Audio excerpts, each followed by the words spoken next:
السلام علیکم ناظرین، میں ارشد سادات اور آپ دیکھ رہے ہیں سادات فیکٹس۔ ناظرین، سادات فیکٹس چینل میں خوش آمدید۔ اگر کسی اور قوم کی قید میں ہوتی تو میرا حال گوانتانامو بے جیل کی قیدیوں جیسا ہوتا۔ مجھے اسلام کی دشمنی افغانستان لے گئی، مگر اسلام میری آخری تمنا بن گئی۔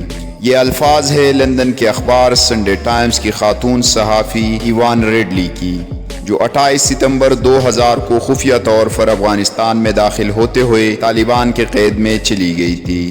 10 دن تک طالبان کی قید میں رہی۔ قید سے آزاد ہونے کے بعد انہوں نے اسلام کا مطالعہ کیا اور عیسائیت کو ترک کر کے اسلام قبول کر لیا۔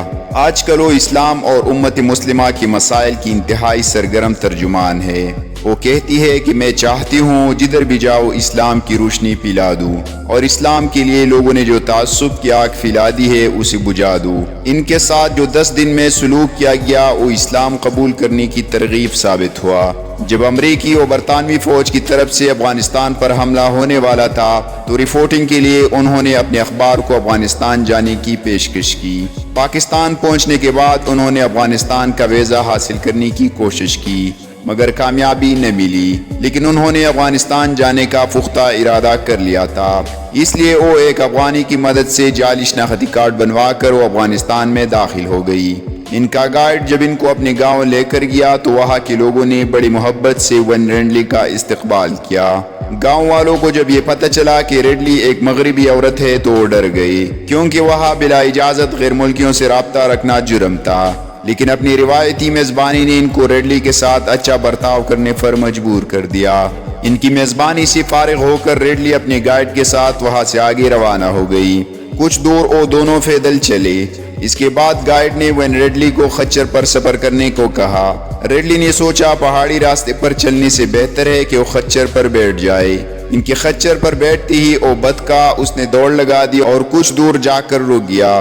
ریڈلی نے دیکھا کہ وہاں مقامی لباس میں ملبوس ایک مسلح شخص کھڑا ہے۔ وہ ایک خوبصورت نوجوان تھا جس کے چہرے پر داڑھی تھی۔ وہ ریڈلی کے گلے میں جھولتے کیمرے کو دیکھ کر سمجھ گیا کہ وہ ایک صحافی ہے۔ اس شخص جس کا مجھے کچھ دیر بعد علم ہوا کہ وہ طالبان فوجی ہے نے کیمرہ ان سے لے لیا اور خچر سے اترنے کو کہا۔ اسی اثناء میں وہاں پر اور بھی مسلح طالبان آ گئے۔ ایوان ریڈلی کہتی ہے کہ میں نے سوچا اس وقت میں دنیا کی سب سے ظالم اور شیطان طالبان کی قید میں ہوں۔ اب پتہ نہیں وہ میرا کیا حشر کریں گے۔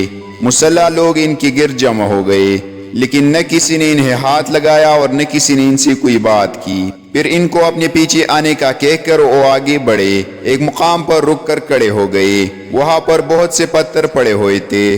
ریڈلی نے سوچا شاید ان کو سنسار کیا جائے گا۔ اتنے میں شور اٹھا، ایک آدمی ایک خاتون کے ساتھ ادھر ہی آ رہا تھا۔ اس عورت نے آتے ہی وین ریڈلی کے جسم کو ٹٹولنا شروع کر دیا۔ پتہ چلا کہ یہ لوگ یہاں رک کر اس عورت کا انتظار کر رہے تھے کہ وہ آ کر اس کی تلاشی لے سکے۔ ریڈلی نے قید کے دوران طالبان سے وعدہ کیا تھا کہ رہا ہونے کے بعد قرآن کریم کا مطالعہ کرے گی، اس لیے آزادی نصیب ہونے کے بعد انہوں نے قرآن کریم کا مطالعہ شروع کیا۔ ساتھ ہی اسلام میں انسانی حقوق اور عورت کے مقام کو بھی جاننا شروع کیا۔ طویل مطالعہ کے بعد انہیں معلوم ہوا کہ اسلام وہ واحد دین ہے جس نے عورتوں کو سب سے زیادہ حقوق دیے ہیں۔ ایوان ریڈلی جون 2002 میں کلمہ شہادت پڑھ کر اسلام کے دائرے میں شامل ہو گئی۔